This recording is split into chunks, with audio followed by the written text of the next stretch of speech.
What a fantastic season of Formula 1 racing we've had in 2024. And as you can tell by the outfit that I'm wearing, and also if you're a long-time viewer of F1 Chronicle, you know that we like grading the performances of the Formula 1 teams and their drivers as well. Now, we did this partway through the season for the mid-season grades. Let's see how these grades change throughout 2024 though, because I'm going to rank all of the 20 teams, all of the 10 teams, all of the 20 plus drivers, because of course we had some drivers making cameo appearances, we had some drivers being replaced partway through the season, so there's a lot to get through.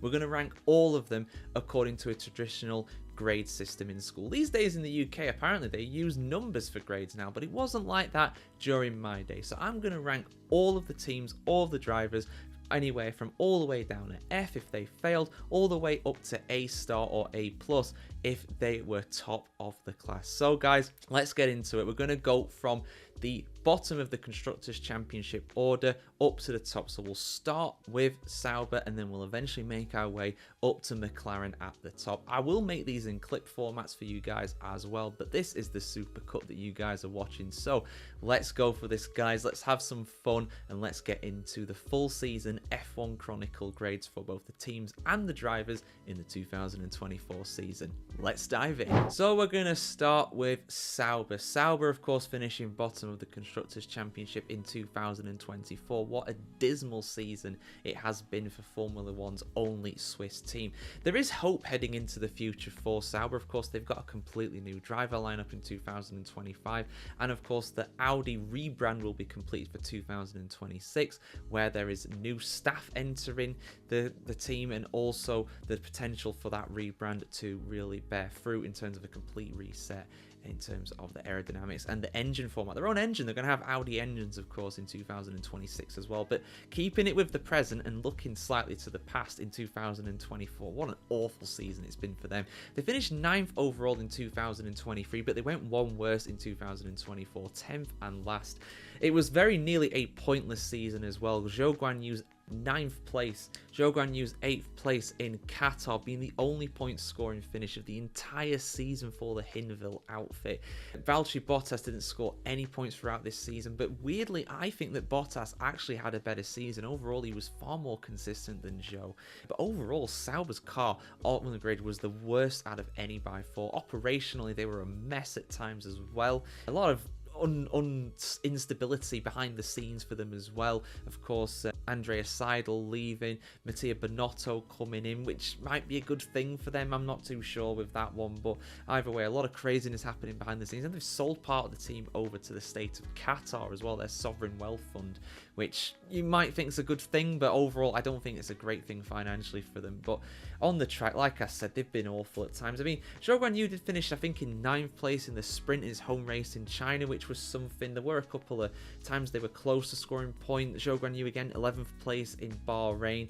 Valtteri Bottas, I mean, his best finish throughout the entire season was 11th place in Qatar. Overall, he was a more consistent driver. I think he was a better performer, so I'm going to give Bottas a higher grade than Zhou, but the car was the absolute worst on the grid by far. It was awful. It could not qualify competitively. It could not race competitively. It was very common to see the two Saubers at the back of the field, 19th, 20th if all cars finished, and if a few of them retired, they were still at the back anyway. Usually lapped, usually pointless, terrible campaign for Sauber. So for me, the fact that they are bottom by such a distance, I mean, it's a good gap between them and Williams. Williams in 9th on 17 points. It was a bad season for Williams. They're coming up next, obviously. But yeah, Sauber overall for me, they have to get an F grade. There is no way you can give them any more than that, because they are bottom of the constructors. They have failed in pretty much every single sense, other than the fact that they will enter next season.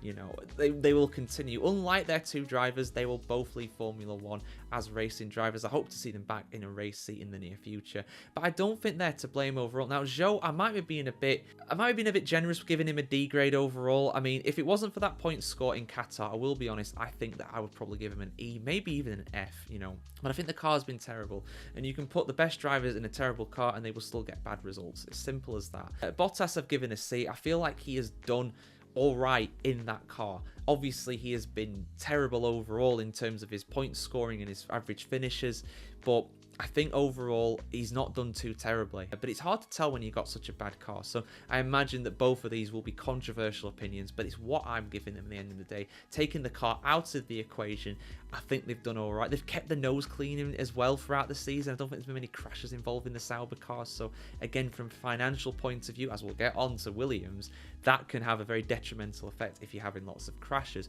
But as it was, they brought the car home more often than not. So yeah, I'm giving Sauber an F grade, and I'm giving their drivers a C and a D grade overall. 9th place in the Constructors' Championship overall this season was Williams. Now Williams, it's been a really mixed bag this season for them overall. Now of course they started the season with Alex Albon and Logan Sargeant in the car, just like they ended the 2023 season. But this partnership didn't last for the entire season, with Franco Colapinto coming in partway through the season to replace Logan Sargeant for the remainder of the campaign. Part of the reason for this was because the team was hemorrhaging money when it came to repairs, and in a cost cap era they really couldn't afford that many full rebuilds. And unfortunately Colapinto actually continued the trend of a lot of crashes in difficult circumstances, sometimes like in Brazil, but some of them a bit unforced errors, you would classify them as, in Las Vegas. Overall, Colapinto, I think, showed a lot of speed and was very positive at times. He definitely started very well indeed in his time in Formula 1. Getting points in both Azerbaijan and the United States as well in his first couple of races. And after that, he didn't score any points, but Williams, in truth, was not the best car overall. You would have to say that this season's Williams was very much a downgrade compared to 2023. In 2023, they actually finished all the way up in 7th place in the Constructors. This season down in 9th, and it has to go as a regression. Even if they managed to stay ahead in the final few races of Alpine, which they were ahead before Brazil, it would still go down as a disappointment for me, because overall they've been too inconsistent. The pace of the car hasn't really been there. Alex Albon were pulling off miracles in that car last season, basically dragging them all the way up to 7th place by himself, and this season he couldn't manage it.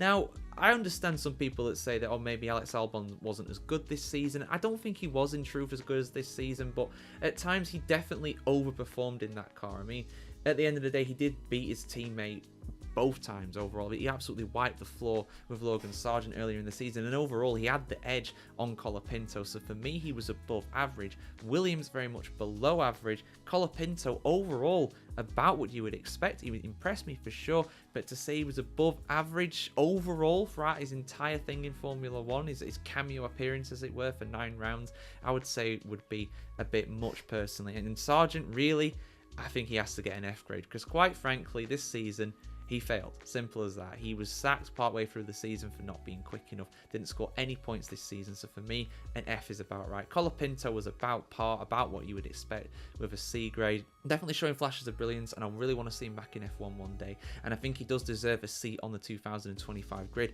a lot more than some other drivers who we will get onto. Don't worry, we're going through all the teams of this rundown. Albon, I can totally understand if you think I'm being a bit too optimistic there with a B. I could definitely see him being a C overall, but for me, throughout the entire season, I think overall he performed above average, so I would give him a B for that.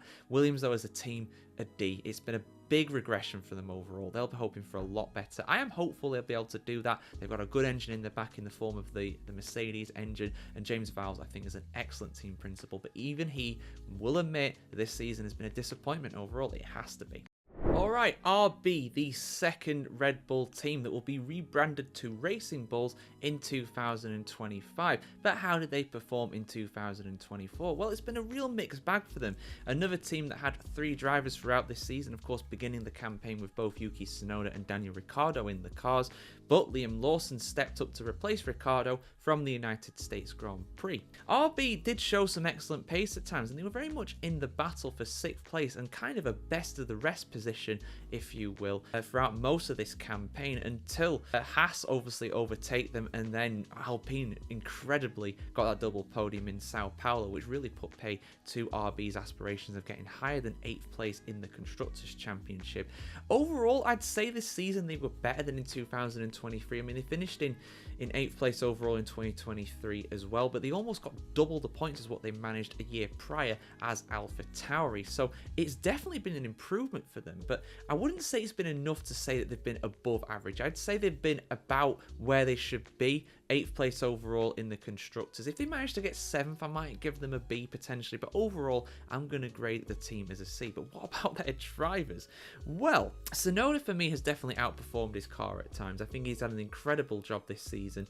12th overall in the drivers' standings, 30 points to his name, scoring points on a semi-regular basis, scoring them much more regular than his teammate Daniel Ricciardo, and also scoring them much more regularly as well than the person who eventually became his teammate throughout the rest of the season, Liam Lawson, although the pace of the car did taper off towards the end of the campaign. Overall, for me, Lawson did a decent job this season. He came in and he was definitely an improvement over Daniel Ricciardo, but he didn't really show as well at times really than he did in the previous year. But then again, the car was overall not as good, I don't think, in 2024 at the end of the season anyway, compared to what it was at the end of 23. 23 they started out really badly and got better. I'd say it was the opposite in 2024 actually, and I think Lawson is going to be relatively struggling next season in the Red Bull. Personally, I think he'll do a good job, but it's going to be really a big learning curve for him, for a guy who has not even had a full season of Grand Prix racing under his belt, not even half a season really, even if you aggregate all his races together. So for me overall, Lawson about middle of the road, Tsunoda above average, Ricciardo, maybe I'm being generous, but I've put a D grade, and the reason why I've put him as a D grade personally, I could totally get why you might put him as an F, because he has failed in a sense. He did get sacked partway through the season. I don't think he was that terrible. He wasn't good enough, and I totally understand why he was replaced, but there were some flashes of relative brilliance there at times. 8th place in Canada was pretty good. He also got, 4th place in the Miami Sprints. There were some flashes of brilliance there. Overall, not good enough, of course. I'm not going to say that he deserved to stay in F1, and I'm glad he's out of the sport. You know, that chapter in his life is done now. He's given it 2 good goes, and it didn't work out in his 2nd attempt. So Tsunoda, for me, definitely should feel aggrieved for getting missed out for that Red Bull promotion. Lawson done an alright job overall. I can see why some people might put him as a bit higher than that personally, but I think C is about right given his performances. But it's never easy coming in partway through the season, and especially as an inexperienced driver like he is as well. So overall for me, our RB, about middle of the road, a pass mark, a C. Right, let's talk about Haas. Haas, arguably the most improved team in 2024. Last year in 2023, Haas finished bottom of the Constructors' Championship. This year they finished 7th, and only just behind Alpine, who of course had that incredible final end to the racing season, which catapulted them up from 9th place up to 6th. I think Haas can feel real unlucky for getting 6th, for missing out on 6th place overall in the Constructors' Championship. They had an excellent season this season overall. Ayo Komatsu has done a brilliant job with that team operationally, with the drivers, fantastic. The team tactics they've played at times as well has made a real big difference. K-Mag very much playing a supporting role to Nico Hülkenberg at times, and that has bore fruit in races such as Miami and Saudi Arabia as well. Controversially in Miami, of course, I'm not going to get away from that. Some people would say it's wrong or whatever, but you can't knock it because it worked in that sense. If you're a Haas fan, you'll be very happy with what happened there. If you're a fan of Sir Lewis Hamilton, you'll be very annoyed at it, but that's how it went basically. Overall, like I said, much better this season overall. Some incredible results. I mean, Hülkenberg's results, he got back-to-back 6th places in Austria and Silverstone as well. Just so incredible at times. Really impressive for sure. And the end of the season as well. The end of the season for Hülkenberg was nothing short of magnificent. 9th in Singapore, 8th in the USA, 9th in Mexico, disqualified in Sao Paulo, 8th overall in Las Vegas, a retirement in Qatar where he could well have got points if it hadn't been for the crash. But yeah, I can't remember if it was him to blame or somebody else with that one. But then 8th place in Abu Dhabi as well. And he only just missed out on that 6th place, just 7 points between them and Alpine in the end. So close yet so far, but Haas for me, arguably the most improved team in 2024. I'd say the most improved was probably McLaren personally, but Haas definitely a very impressive 2nd place overall in this regard. So for me, he was very impressive, was Hülkenberg. K-Mag, disappointing overall, nowhere near as consistent, and no surprise why he's been dropped. I'm going to group Ollie Behrman in this category as well, because he had 2 races for Haas and 1 for Ferrari, so I feel like he should be in the race, in his grades for Haas rather than Ferrari. But I'm going to take all of his 3 performances together, and I think overall you have to say he was impressive, getting points in Baku, coming in the last minute, getting points in Saudi Arabia, coming in the last minute as well. It was a bit disappointing in Brazil, but I think lack of experience there really did hurt him overall. Very difficult conditions as well. Never driven a Formula 1 car in the rain, no doubt, before that either. But overall, given the 3 performances, I'd say he was above average. If you take his Haas performances, I'd say he was about average. Disappointing in Brazil, great in Baku. So for me overall, Behrman gets a B for his cameo appearances for both Haas and Ferrari. At Haas, I'm going to give an A. I know that you might say that, oh, they've not been that impressive because they got into 7th place, but for me, they really were a massive upgrade on what they were last season, and I feel like Alpine were lucky to get that 6th place. I know you make your own luck in Formula 1, but overall, if it wasn't for those 2 podiums, they would have been miles behind Haas, even with the impressive results of Pierre Gasly at the end of the season.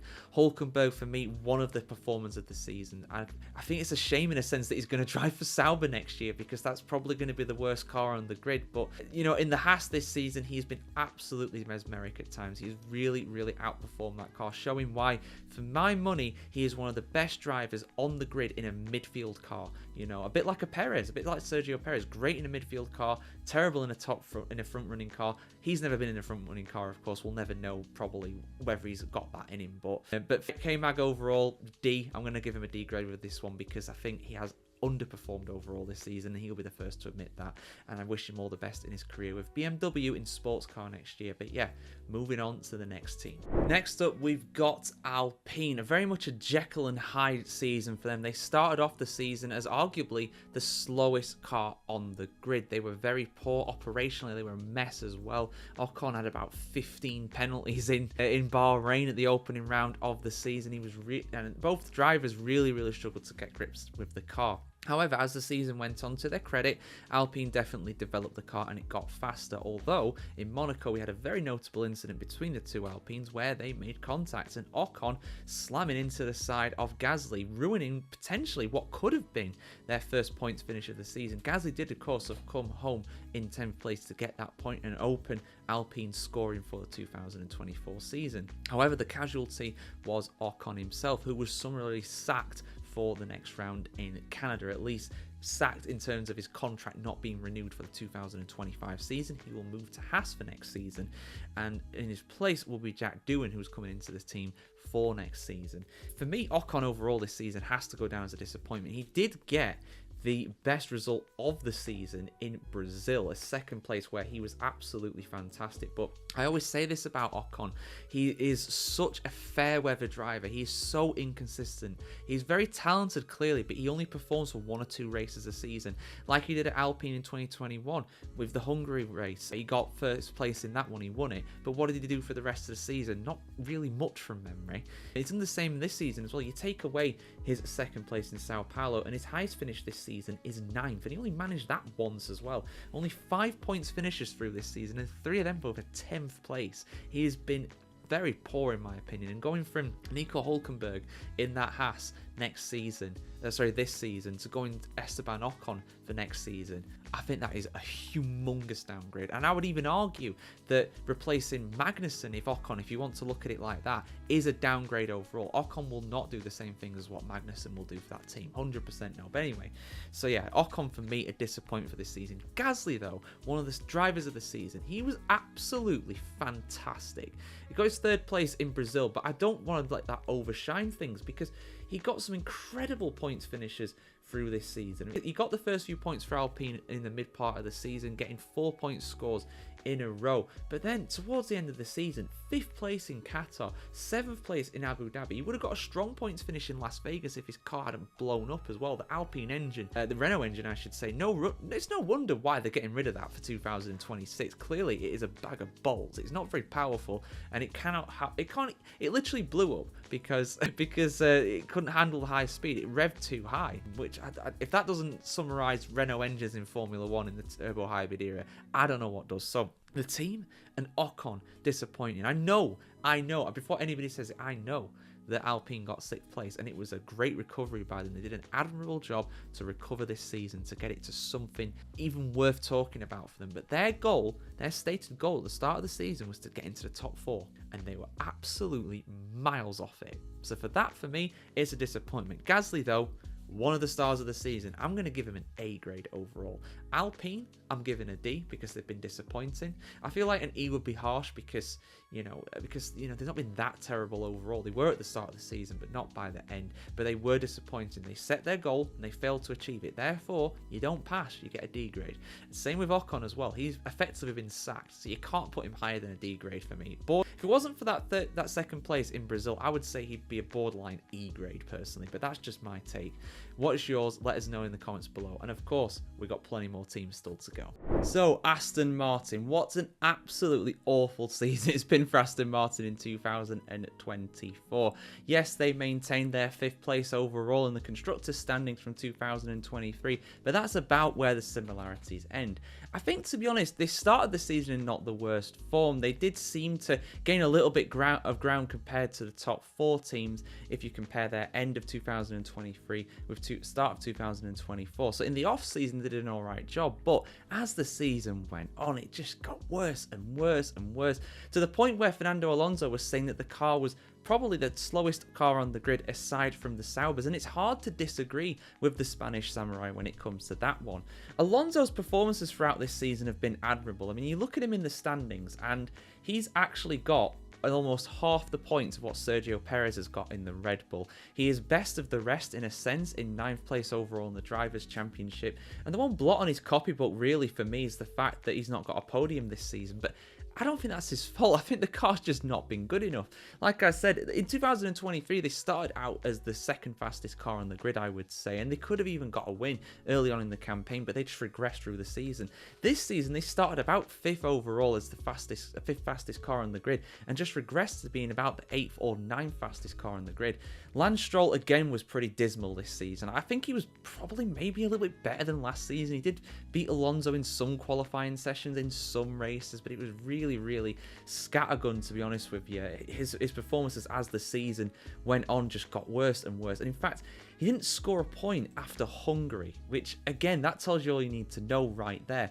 And in fact, in Hungary, his teammate Alonso gave him that point too. I believe they swapped positions and didn't swap back at the end, which enraged Alonso no end. But yeah, awful campaign for Aston Martin in 2024. They maintained their 5th place overall, but if they scored this, 5th place overall, but if they scored this many points in 2023, they would have finished at least maybe 6th or 7th overall. Such is the gap between the top 4 teams and the rest of the field. The fact that other teams couldn't really score that highly on a consistent basis really helped Aston Martin here. They only scored about half or even a third of the points they did in 2023. So it's a massive downturn for them. So for me, honestly, I was tempted to give them an F, but the fact is they still maintain their 5th position. So in that sense, they haven't failed, but they have gone so close to being a failure really for me. Lance Stroll, he wasn't completely terrible. He wasn't maybe the worst driver on the grid overall, possibly this season, but he maintains his place there, of course he will do, and he wasn't completely terrible, so I find it hard to give him an F grade for that.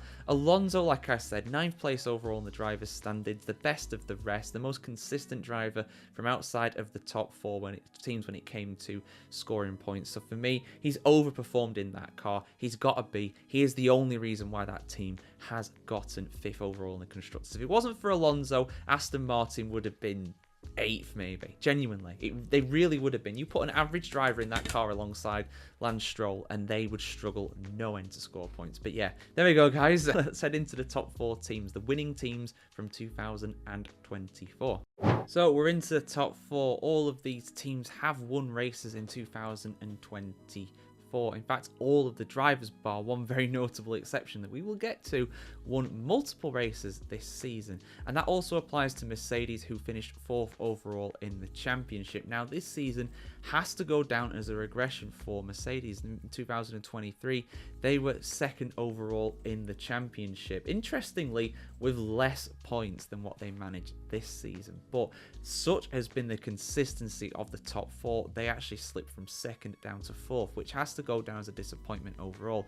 Midway through the season, when George Russell initially won the Belgian Grand Prix, but of course was later taken away from him, Hamilton obviously won that after the penalty. Hamilton also won in Silverstone, and Russell also won in Austria. It looked as though Mercedes, they might have a late charge to win the Constructors' Championship. They were certainly looking better than Ferrari and more consistent than Red Bull at that point. However, did not happen for them.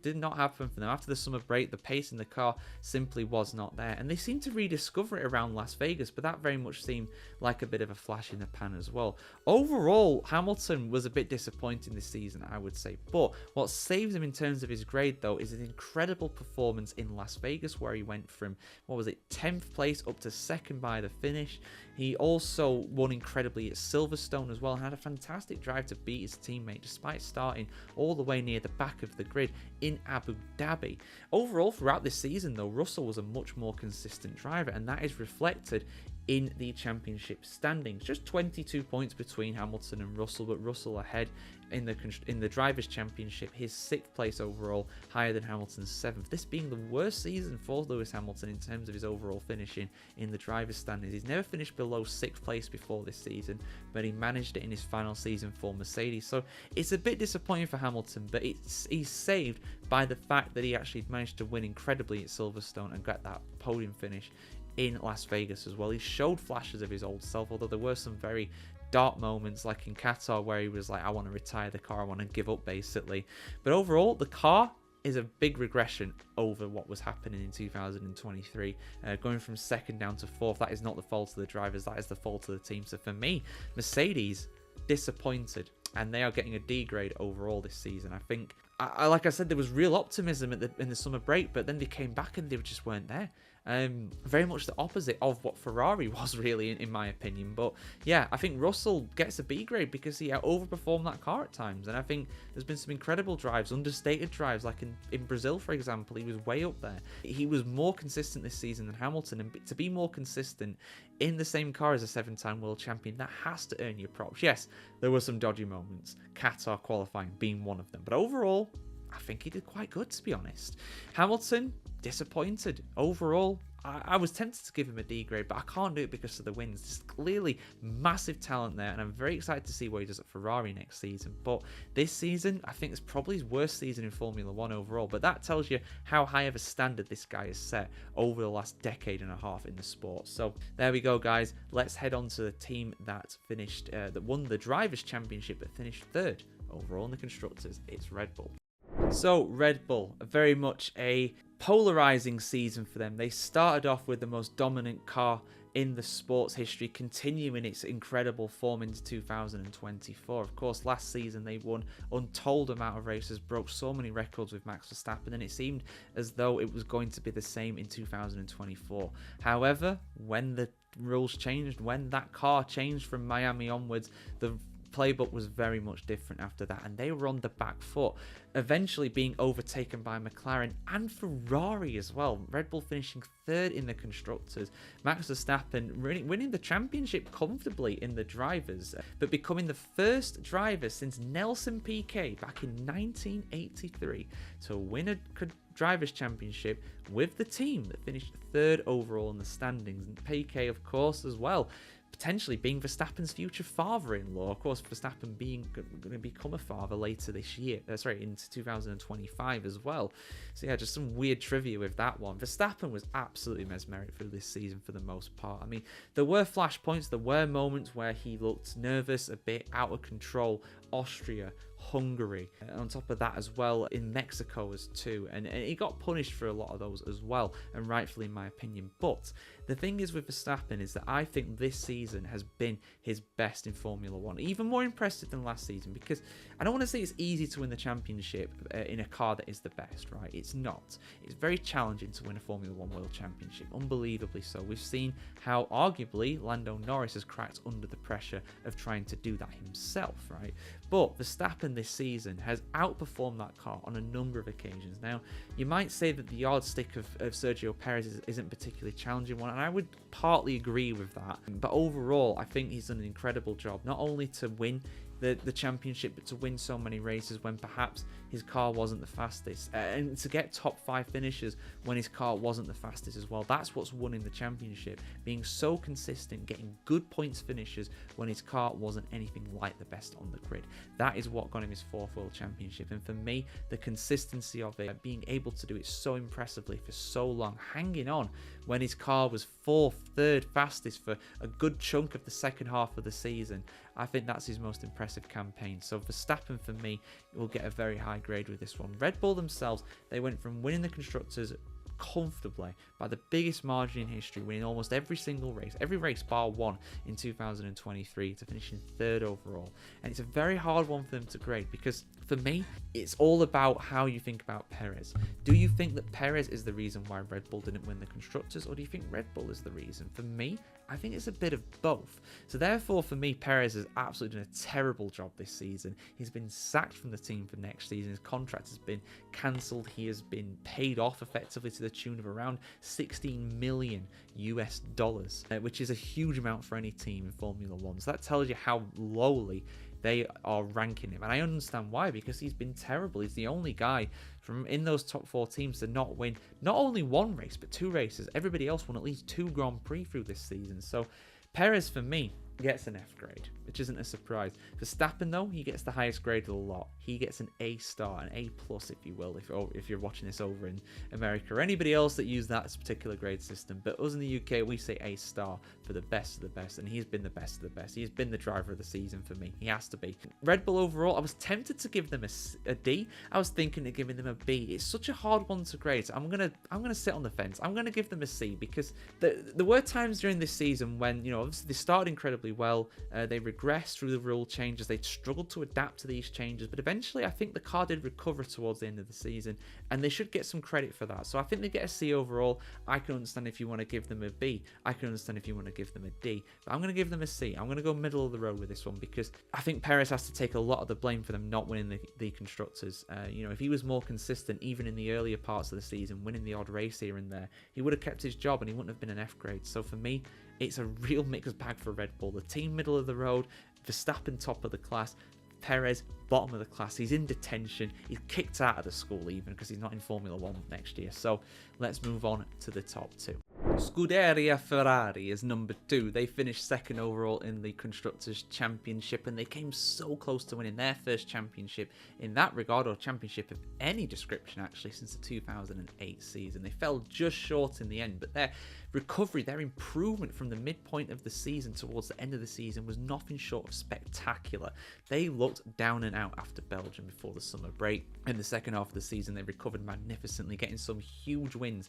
Their win at Monza, an emotional win at Monza, no doubt as well. Charles Leclerc getting close to 2nd place in the Drivers' Championship overall, behind Lando Norris. He, for me, was one of the standout drivers of this season, without a doubt, showing just how good of a driver he is. I mean, the Ferrari came into some criticism for dropping Carlos Sainz for next season to replace him with Sir Lewis Hamilton. I understand why. Carlos Sainz is a fantastic driver, but Leclerc, for me, this season very much showed why he's number 1 in that team, why he's top dog in that team, and why both he and Hamilton will have an incredible challenge on next season to try and beat each other. That will be a fascinating battle indeed. But let's focus on how Ferrari performed in 2024, because it has been a very up and down season for them. They improved from 3rd overall last season to 2nd overall this season, which is a massive uptick for sure. I mean, they got 2nd and 3rd in the final race in Abu Dhabi, and I'd say overall they probably had the fastest car of the season coming into that round, although it was very close between them and McLaren, of course. That run very much got McLaren fans such as myself very worried that they were going to overtake McLaren going into the final round of the season. Didn't quite manage it in the end though, but some massive wins this season. I mean, like I said, emotional wins for Charles Leclerc in both Monza and his home race at Monaco, somewhere where he has been so-called cursed over the years. You know, he's not been able to even qualify or, you know, finish a race there before, but he managed to win this time around. There were also victories for Charles Leclerc in the USA, which I didn't really expect to see. And Carlos Sainz got a pair of wins this season as well in Mexico. And of course, in Australia, Sainz, for me, one of the performances of the season in Australia. The guy had his appendix removed 2 weeks prior and couldn't compete during the Saudi Arabian Grand Prix. I imagine he had to be lifted out of the car in between sessions in Australia. That was an incredible feat that he managed to take victory there. One of the performances of the season. And, you know, at times it didn't really work out for Sainz, but, you know, his consistency, I mean, you look at the consistency here. He didn't finish outside of the top 6, actually finish a race outside of the top 6 until Azerbaijan, where, of course, he was taken out by Sergio Perez, or maybe he took Perez out. 6 one, half a dozen the other. No penalties with that one. So, yeah, Sainz can count himself a little unlucky to get dropped for next season, but he'll do very well at Williams if he performs like he did this season. Overall, for me, despite not winning the Constructors, for me, to see the performance uptick in Ferrari, to see the improvement, I have to give them an A. They were so close to beating McLaren. Their efforts through the season, at times as well, their strategies. Ferrari, for me, they fixed their strategy problems. They had some shockers for sure. Silverstone, Canada, very much shockers. Definitely should have done better there. But towards the end of the season, after that, I don't remember a big strategy error for them. So for me, it's looking very positive for 2025 at Ferrari. And for me, if you excuse the pun, they are dark horses to win both championships next season. They are definitely in a shot. I don't think it's a bold prediction at all to say that they are in with a shout of that. It's going to be a fascinating battle between them, Red Bull, and our final team, the Constructors' Championship in 2024, McLaren. So the final team, McLaren, the Constructors' Champions in 2024, their first Constructors' Championship since 1998. It's been 26 years. So long, in fact, that neither of their drivers, Lando Norris nor Oscar Piastri, were even born the last time that McLaren won the championship in the Constructors. Their first championship of any kind since Sir Lewis Hamilton won the drivers in 2008 as well, so it's been a very, very long time for them. Now, of course, it was not a perfect season by any stretch. There was controversies with team orders, there were controversies when it came to decisions. Lando Norris definitely made some mistakes at times as well, which definitely cost him an opportunity to get closer and challenge Max Verstappen further into the season. Maybe he could have took it to the final 2 rounds, maybe he could have took it to the final round in Abu Dhabi had he not made some key errors, getting off the line, for example, in Spain, and also when it came to the tyres being fitted to the car at Silverstone as well. You know, things could have definitely worked out differently, but overall, Verstappen probably would have won the championship in the drivers anyway, come what may. I think overall, he was the fastest driver in that Red Bull, although Red Bull was definitely not the fastest car through most of the season. McLaren, meanwhile, produced what I think overall throughout this season was the fastest car, so therefore they achieved what they should have done in terms of the Constructors' Championship. Just 14 points between them and Ferrari in the end, but it's a win nonetheless. There were impressive victories in the likes of Oscar Piastri's first win at Azerbaijan. Norris won by an absolute mile in the Netherlands. Same with Singapore as well. Miami, they took advantage of a safety car to win there. Their first win since 2021 in a Grand Prix. Of course, Qatar in 23 with a sprint doesn't really count in my opinion. It's not a Grand Prix victory. And obviously, Norris won very well in the end under pressure against the 2 Ferraris, which were probably faster overall in Abu Dhabi to round off the season on a high. But how do I grade them? Well, like I said, they've not been perfect by any means. You know, I can't give Piastri an A star because he didn't beat his teammate. I can't give Lando Norris an A star because at times he did make mistakes. And I can't give McLaren an A star either because they made mistakes too. However, what they've all achieved has been incredibly impressive. Piastri is only in his 2nd season of Formula 1 racing, and you know, he showed real maturity at times, particularly at Baku. I think he was incredible in Baku to keep Charles Leclerc behind. He drove perfectly, in my opinion, in that race, and I don't say that very often about many people, particularly if you don't win the championship. He was perfect during that Grand Prix. He was fantastic. Lando Norris as well, I mean, the only guy to realistically have any shot of challenging Max Verstappen throughout this season. You know, at times he did have Max Verstappen rattled, and of course, more often than not, Lando Norris himself was rattled too. But overall, I would say that he's been very impressive because, you know, again, this is his first time challenging for a championship, just like McLaren. I know McLaren have won lots of championships over the years, but Who from that team is left from 2008, let alone at 1998 when they won the last constructors? So to learn how to win in Formula 1, to learn how to win and be consistent is such a tough thing. Ferrari are learning still to do that, and I think they're most of the way there. You know, Red Bull and Mercedes, they know how to do that. When they get the chance of a win, they will win. You know, McLaren and Lando Norris both had to learn that through this season, and I feel like towards the end of the season they got better with that for sure. Their win in Abu Dhabi definitely highlighted that. Of course, Oscar Piastri wasn't at his best during that race, but he did recover very well too. So overall, I'm giving A's all around. It's triple A for these guys. I think it's been an incredible season for both drivers and also for the team as well. Maybe I'm being a bit optimistic with Piastri, a bit generous there, giving him an A, the same grade as Norris, but I feel like it's fair. It's his second season of Formula 1 racing, and yeah, there was a big gap between the two of them, of course, but fourth overall, his points making it key and so important to get, you know, that Constructors' Championship for McLaren. You know, if they had a Sergio Perez in there, they wouldn't have had a hope in hell, but they had an Oscar Piastri, and he did very well.